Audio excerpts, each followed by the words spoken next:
ఎన్ని ప్రయత్నాలు చేసినా జీవితంలో మీరు ఉన్నతంగా ఎదగలేకపోతున్నారా? మీరు కోరుకున్న ఆశయాన్ని మీరు ఛేదించలేకపోతున్నారా? ఒక్కసారి కేరళ సంఖ్య జ్యోతిషాన్ని సందర్శించండి. మీ జీవితం అద్భుతంగా మారి తీరుతుంది. ఓం నమ శివాయ. శ్రీమాత్రే నమః. దీర్ఘకాలిక అనారోగ్యాలు తగ్గాలన్నా, మనశ్శాంతి కావాలన్నా మీరు ఇలా చేసి చూడండి. సహజంగా దీర్ఘకాలిక అనారోగ్యాలు పూర్వజన్మ కర్మల వల్ల సంక్రమిస్తాయి. సోరియాసిస్ కానీ, చర్మ వ్యాధులు కానీ, ఎప్పుడు మన బాధిస్తున్న ఏ వ్యాధి అయినప్పటికీ, ఎన్ని మందులు వాడినా తగ్గకుండా సంవత్సరాల పాటు మనం వేధిస్తున్న ఏ వ్యాధి అయినప్పటికీ కూడా పూర్వజన్మ కర్మల వల్ల వచ్చినదే. ఇది ప్రతి ఒక్కరూ గమనించాలి. మనం మందులు వాడి వాడి వాడి తగ్గట్లేదు అని చెప్పి వదిలేస్తూ ఉన్నవారు చాలా మంది కనపడుతూ ఉంటారు. దానికి కారణం పూర్వజన్మ కర్మల వల్ల ఈ వ్యాధులు వస్తున్నాయి. వాటిని తొలగించుకోవాలి అంటే మనం ఇలా చేయాలి. ముందుగా ఈశ్వరుడికి గరికి నీటితో అభిషేకం చెయ్యాలి. ప్రతిరోజు కూడా ఇంత శివలింగాన్ని తీసుకోండి. 2 అంగుళాలు ఉండేటట్లుగా, అంగుళం కానీ 2 అంగుళాలు కానీ ఈ మోస్తరు సైజులో మీరు శివలింగాన్ని, అది స్ఫటిక శివలింగం కావచ్చు, మీకు దొరికిన మెటల్లో ఏదైనా కానీ స్ఫటిక శివలింగం ఇంకా మంచిది, మనశ్శాంతి ఏర్పడుతుంది. అది పెట్టుకొని ప్రతిరోజు కూడా వాటర్లో, మనం తాగే వాటర్లో గరిక వేసి రోజు ఒక తెప్పతేగ ఆకుని తీసుకుని ఆ స్వామికి బెల్లం మొక్క ఆకులో పెట్టి ఆ స్వామికి నివేదన చేయండి. చేసి మీరు ప్రతిరోజు కూడా ఈ బెల్లం ముక్కని, ఆ తెప్పతేగ ఆకుని మీరు స్వీకరించండి. ఇలా ఎవరైతే చేస్తారో నిండు 100 ఏళ్ళు ఆరోగ్యవంతులుగా జీవించి తీరతారు అని చెప్పి ఆయుర్వేదంలో మనకు తెలియచేస్తూ ఉన్నారు. తెప్పతేగకి అంతటి ప్రత్యేకత ఉన్నది.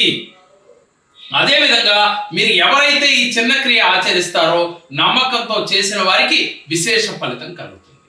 ముఖ్యంగా పూర్వజన్మ కర్మల వల్ల సంక్రమించిన ఈ దీర్ఘకాలిక వ్యాధులకి మనం చేయవలసిన ప్రాయశ్చిత్తం ఏమిటి అనంటే, ప్రతిరోజు కూడా ఆవు నేతితో పరమేశ్వరుడికి దీపం పెట్టి పరమేశ్వరుడి ముందు మీరు శవాసనం వేయాలి. శవాసనానికి మరొక పేరు శివాసనం అని కూడా చెప్తూ ఉంటారు.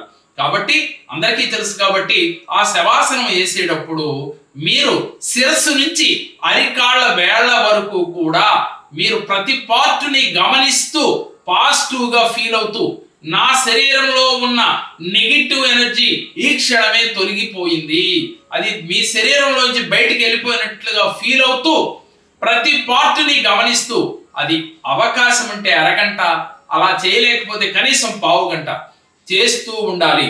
ఇలా ఎవరైతే చేస్తారో వారి శరీరంలో ఉన్న దీర్ఘకాలిక అనారోగ్య సమస్యలు క్రమక్రమేపీ కూడా తగ్గుముఖం పడతాయి. మనం మందులు వాడుతూ ఈ చిన్న క్రియ నమ్మకంతో ఆచరించండి. దీనితో పాటుగా ఒక పావు గంట నుంచి అరగంట ప్రతిరోజు 4 నుంచి 6 గంటల లోపుగా కనీసం మీరు నిద్రలేచి సూర్యోదయానికి ముందుగానే కనీసం సూర్యుడికి అర్ఘ్యాన్ని సమర్పించి ఆ తర్వాత మీరు ధ్యానం చేయండి. ఈ ధ్యానం చేసేటప్పుడు పాజిటివ్గా ఆలోచించండి. లా ఆఫ్ అట్రాక్షన్ ప్రకారం మనకి చెప్పేది ఏమిటి అంటే, ఎవరైతే దేన్ని పదే పదే కోరుకుంటారో అది జరిగి తీరుతుంది, ఆకర్షించి తీరతారు. మీరేం చేయాలి? ఉదయం మనసులో సంకల్పం చేసుకోవాలి.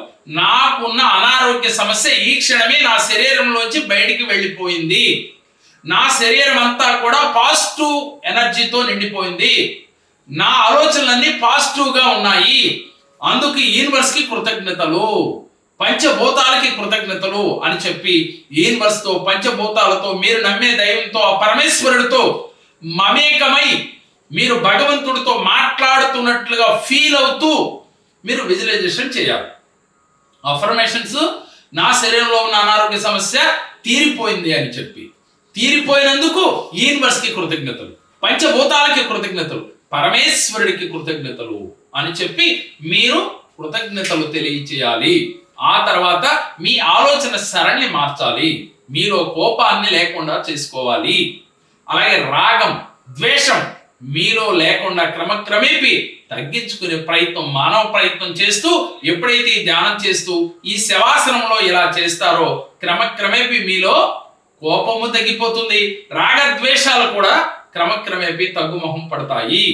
దానితో పాటుగా మీ శరీరంలో ఉన్న అనారోగ్య సమస్యలు కూడా క్రమక్రమేపీ తగ్గి తీరతాయి. ఎన్ని మందులు వాడినా తగ్గటం లేదు అనుకునే వాళ్ళు ఇలా చేసి చూడండి, నమ్మకంతో చేయండి, దాని ఫలితం తప్పకుండా ఉంటుంది. మా దగ్గరికి చాలా మంది వచ్చి ఇది ఆచరించి మేము చాలా బాగున్నాం, ఆరోగ్యపరంగా చాలా బాగుంది, షుగర్ కంట్రోల్లోకి వచ్చింది, అలాగే బీపీ కంట్రోల్లోకి వచ్చింది, దీర్ఘకాలిక అనారోగ్య సమస్యలు తగ్గుముఖం పట్టాయి అని చెప్పిన వాళ్ళు చాలా మంది ఉన్నారు.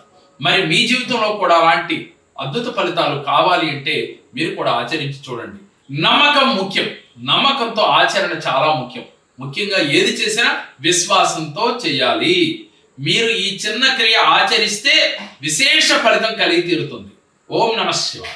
నా పేరు సిహెచ్ నాగేశ్వరరావు. సార్ గారి దగ్గరికి 3 సంవత్సరాల క్రితం ఒకసారి వచ్చాను.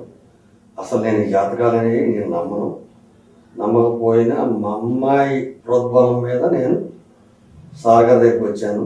వచ్చిన తర్వాత ఏదో చెప్పారు కానీ అప్పుడు కూడా నేను